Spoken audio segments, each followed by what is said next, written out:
Party ముఖ్యం కాదు, అభివృద్ధి ముఖ్యమని, అభివృద్ధి కోసం ఎవరితోనైనా కలవడానికి సిద్ధమన్న దుబ్బాక ఎమ్మెల్యే ప్రభాకర్ రెడ్డి. సిద్దిపేట జిల్లా దుబ్బాకలో ఎమ్మెల్యేగా గెలుపొందిన తర్వాత ఎమ్మెల్యే కొత్త ప్రభాకర్ రెడ్డి క్యాంపు కార్యాలయాన్ని విజిట్ చేసి అనంతరం తన సొంత క్యాంపు కార్యాలయంలో మీడియా సమావేశం నిర్వహించారు. ఈ సందర్భంగా ఆయన మాట్లాడుతూ పార్టీలు ముఖ్యం కాదు, అభివృద్ధి కోసం పార్టీలకు అతీతంగా అందరితో కలిసి అభివృద్ధి చేస్తానని అన్నారు. అసెంబ్లీ సమావేశాల్లో కూడా మంత్రులు సానుకూలంగా స్పందించారని తెలిపారు. కొందరు సోషల్ మీడియాలో పిచ్చి పిచ్చి వాకులు పెట్టి డిస్టర్బ్ చేయడం మంచిది కాదన్నారు. ఓడిపోయినంత మాత్రాన బాధపడవలసిన అవసరం లేదు. ఎన్నికలన్నాక ఓటమి గెలుపులు సహజమన్నారు. ఓడిపోయిన మిత్రులు కూడా మీ సలహాలు సూచనలు ఇస్తే తప్పకుండా పాటించి అమలు చేస్తామన్నారు. అభివృద్ధికి ప్రతి ఒక్కరూ సహకరించాలని ప్రతి ఒక్కరిని కోరుతున్నానని తెలిపారు. ప్రభుత్వంకు మరి వాళ్ళ ప్రోటోకాల్ సంబంధించిన ఇష్యూ ఇంకా వాళ్ళు తేలలేదంటే ఇన్ఛార్జ్ మంత్రులు మరి జిల్లాకు సంబంధించిన మంత్రులు రాలేదని చెప్పి మరి వాళ్ళు టైం బార్ చేస్తున్నారు. మరి వాళ్ళతోటి కూడా నేను రెగ్యులర్గా మాట్లాడుతున్నాను. మరి మొన్న అసెంబ్లీ సమావేశాల్లో కూడా మరి నేను అందరినీ కూడా మరి మంత్రులను కానీ ముఖ్యమంత్రి గారిని కూడా కలవడం జరిగింది. వారు కూడా సానుకూలంగా స్పందించారు. భవిష్యత్తులో ఏదున్నా కానీ మరి వాళ్ళు మనకు మాట కూడా ఇవ్వడం జరిగింది. మీ నియోజకవర్గాన్ని అన్ని విధాలు సహకరిస్తారని మాట ఇచ్చారు. మాకు ఒకటే ధ్యేయం, ఎవరి మీద శత్రువు కానీ ఎవరి మీద శత్రుత్వం కానీ ద్వేషాలు కానీ అలాంటివి ఏమీ ఉన్నాయి. మేము మా దుబ్బాక నియోజకవర్గం అభివృద్ధి మా ఏకైక లక్ష్యం. దాన్ని దృష్టిలో పెట్టుకొని మరి అన్నీ కూడా మా మున్సిపాలిటీ మంచిగా అభివృద్ధి చేసుకోవాలి, మా ప్రాంతాన్ని కూడా మరి ఈరోజు అన్ని రంగాలలో ముందుకు తీసుకెళ్లాలని చెప్పి మా ఒక ముఖ్య ఉద్దేశం. మరి ఇంకొక విషయం, కొంత చిల్లర వ్యవహారాలు కూడా కొందరు చేస్తుంటారు. ముఖ్యంగా ఏ పార్టీలని కాదు, ఆ సోషల్ మీడియాలో పెట్టి ఏదేదో మరి పిచ్చిగా మరి సోషల్ మీడియాలో పెట్టి రకరకాలుగా కామెంట్ చేస్తుంటారు. దయచేసి మా యూత్ కూడా నేను రిక్వెస్ట్ చేస్తున్నాను, మీరు మనమేం చేస్తున్నాం సమాజానికి అని చెప్పి ఆలోచించుకోవాలి తప్ప పొద్దున్న లేస్తే ఎమ్మెల్యే ఏం చేస్తున్నాడు, తగ్గిండా తుమ్మిండా తిట్టిండా ఇలాంటి కామెంట్స్ మాత్రం సోషల్ మీడియాలో పెట్టి మరి అవన్నీ చిల్లర వ్యవహారాలు మానుకోవాలి. మీకు కూడా మంచి ఆలోచనలు ఉంటే చెప్పుండి, అనవసరంగా రోజు ఏదో ఒకటి కామెంట్ చేసుకుంటా సోషల్ మీడియాలో రకరకాలుగా మరి రెచ్చిపోయేటట్టు ఎమోషనల్గా మరి రోజు మేము చూస్తుంటాం. వాట్సాప్ కానీ ఫేస్బుక్లో కానీ ట్విట్టర్లో కానీ ఇలాంటి చిల్లర వ్యవహారాలు చేయకుండా పబ్లిక్ మూలను నమ్మి మరి 5 సంవత్సరాలు మ్యాండేట్ ఇచ్చిండ్రు. ఖచ్చితంగా 5 సంవత్సరాల వరకు మాకు పనిచేసే హక్కు ఉన్నది, బాధ్యత ఉన్నది. మీకు శాతనైతే సహకరించుండ్రి. మరి ఏ పార్టీలు ఉన్నా, అధికార పార్టీలో ఉన్నా, అపోజిషన్ పార్టీలు ఉన్నా, ఎవరేమైనా పిచ్చిగా సోషల్ మీడియాలో పెట్టి రెచ్చగొట్టే విధంగా ఉంటే ఖచ్చితంగా తగిన బుద్ధి చెప్తాం. మాకు కూడా తెలిసి ఏం చేయాలో. మరి అవన్నీ మానుకొని ఒక సిస్టమేటిక్గా ఒక పాజిటివ్గా ఆలోచించుండ్రి.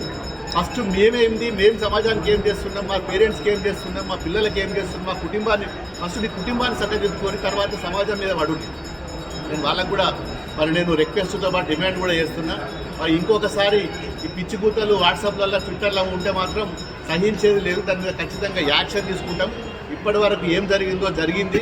మరి మా దగ్గర డబుల్ గేములు ఆడి రకరకాల మా ముందో మాట మాట్లాడి తర్వాత మాట్లాడే లీడర్లను కూడా మేము గ్రహిస్తున్నాం. వాళ్ళకు కూడా ఖచ్చితంగా పక్కకు పెడతాం. ఎవరైనా స్ట్రేట్ ఫార్వర్డ్ ఉండాలి, ఏది ఉన్నా కానీ సహకరించాలి తప్ప వెనకకేళ్ళు ఒకటి ముంగటికేళ్ళు ఒకటి మాట్లాడితే మొత్తం సహకరించడం. వాళ్ళని ఏ విధంగా శిక్ష చేయాలో మాకు కూడా తెలుసు. ఇవన్నీ చూసినా మీకు కొత్తగా ఏం కాదు. మరి దీంట్లో పూర్తిగా ఈ అభివృద్ధులు అందరూ కూడా పార్టిసిపేట్ కావాలి. దుబ్బాక నియోజకవర్గంలో మీరందరూ సహకరించాలని చెప్పి మరి అధికారం లేకున్నా మరి ప్రతిపక్ష పార్టీలు మొన్న ఓడిపోయిన వాళ్ళని కూడా నేను వాళ్ళకు కూడా రిక్వెస్ట్ చేస్తున్నా. మొన్నటి వరకు వాళ్ళంతా వీడియో వాట్సాప్లలో పెట్టిన వాళ్ళని కూడా రిక్వెస్ట్ చేస్తున్నా. అవన్నీ మానుకోండి. మీకు ఏమైనా మంచి ఆలోచన ఉంటే మాకు రండి, డైరెక్ట్ కలుగుండ్రి. నేను ఇక్కడనే ఉంటా. మరి మాకు క్యాంప్ ఆఫీసు కూడా త్వరలోనే రెడీ కాబోతున్నది, ఎమ్మెల్యే క్యాంప్ ఆఫీసు. మరి ఇప్పుడే అధికారులను కూడా నేను పురమాయించిన. మరి చాలా పనులు ఉన్నాయి, వేగవంతం చేయని చెప్పిన. రిపేర్లు కాగానే మరి అక్కడ కానీ ఇక్కడ కానీ మరి నేను మా గ్రామంలో ఉంటా. ఖచ్చితంగా ఎవ్రీ డే 2-3 అధికారులను కూడా పెడతాం. అన్ని విధాల మరి మన హెల్త్ సంబంధించిన ఇష్యూస్ ఉన్నా, సీఎం రిలీఫ్ ఫండ్ సంబంధించింది కానీ, కళ్యాణ లక్ష్మి చెక్కులకు సంబంధించింది కానీ, ఇంకా ఏ విషయం ఉన్నా మరి మా క్యాంప్ ఆఫీస్ అధికారికంగా క్యాంప్ ఆఫీస్ ఉంటుంది, అక్కడ సంప్రదించవచ్చు. మరి దుబ్బాక ప్రాంత ప్రజలకు పూర్తిగా అందుబాటులో ఉంటారని చెప్పి కోరుకుంటూ మరి మాకు సహకరించిన మీడియా మిత్రులు కూడా చాలామంది సహకరించారు. మరి సహకరించిన వారికి ప్రత్యేకంగా నిర్ణయాలు మాత్రం కఠినంగానే ఉంటుంది. మేము అధికారంలో లేకుండా మాకు తెలిసి ఎట్లా చేయాలో ఆ కఠిన నిర్ణయాలు తీసుకుంటాం. ప్రజల కోసం అందరం కూడా పనిచేద్దామని చెప్పి కోరుకుంటూ మరి మీరందరూ ఇంత సహకరించినందుకు మరొకసారి పేరు పేరున ధన్యవాదాలు. జై తెలంగాణ. స్వామి బోధానంద గోసేవ ఆశ్రమం సైతాపూర్. జ్యోతిష్యం, వాస్తుశాస్త్రం మన పూర్వీకులు మనకిచ్చిన వరం.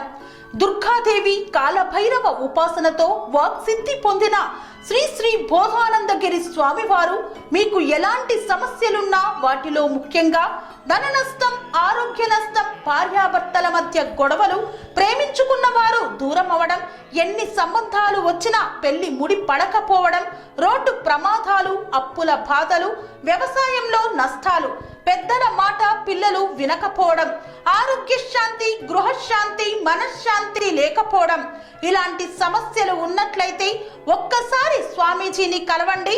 మీ సమస్యలకు తగిన పరిష్కారాన్ని పొందండి. అంతేకాక అన్ని రకాల వ్యాధులకు గోపంచగవ్య మరియు మూలికా వైద్యం చేయబడును. నమ్మకంతో రండి, ఆయురారోగ్యాలతో వర్ధిల్లండి. మా అడ్రస్ స్వామి బోధానంద గోసేవ ఆశ్రమం, సైతాపూర్, వీరభద్రస్వామి గుడి దగ్గర, యాదగిరిగుట్ట. సంప్రదించవలసిన నెంబర్ 9849213754 మరియు 9618034138.